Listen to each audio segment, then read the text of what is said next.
हिंदू धर्म में कई व्रतों में से एक ऋषि पंचमी का व्रत भी आता है, जिसमें महिला यह व्रत जरूर रखती है। इस व्रत का रखने का क्या महत्व है, आइए जानिए पंडित जी से।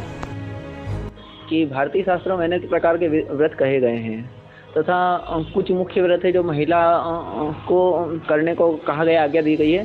परंतु इसमें यह भी है कि उन महिलाओं के साथ में उन व्रतों को पुरुषों को भी करना चाहिए। इसमें ही एक व्रत भादो मास शुक्ल पक्ष की पंचमी को मनाया जाता है, जो कि गणेश चतुर्थी के द्वितीय दिन आता है। यह ऋषि पंचमी नाम से यह व्रत प्रख्यात है और पूरे भारतवर्ष में जाना जाता है। यह व्रत विशेषकर महिलाओं के लिए कहा गया है, जिसमें महिलाओं के कुछ पाप कहे गए हैं, उनसे मुक्ति हेतु यह व्रत किया जाता है।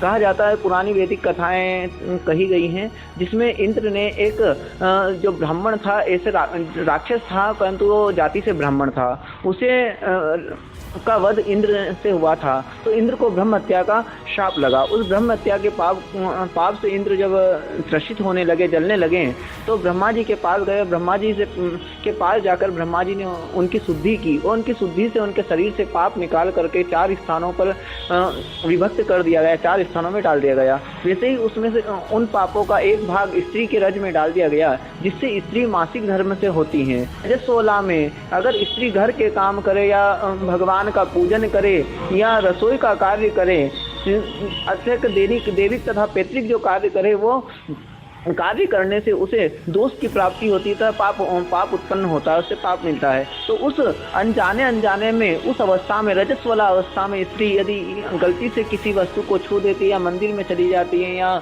रसोई का कार्य करती हैं, तो उसे को घोर पाप कहा गया है। उस पाप के प्रायश्चित हेतु ये ऋषि पंचमी का व्रत महिलाएं करती हैं।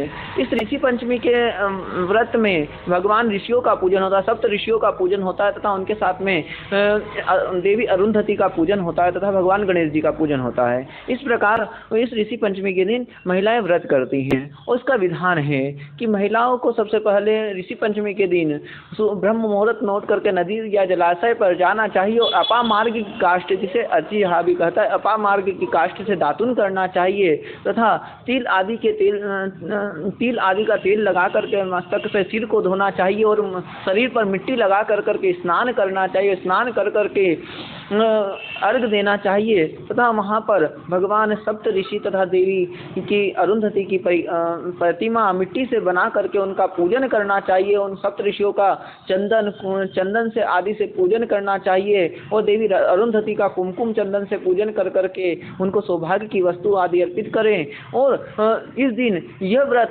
पुरुषों को भी, महिलाओं के साथ पुरुषों को भी यह व्रत करना चाहिए कि यदि हमसे कोई स्पर्श का दोष हो गया हो तो स्पर्श दोष की मुक्ति हेतु यह व्रत महिलाएं करती हैं, जिससे अनजाने में किए गए पापों का प्रायश्चित हो सके।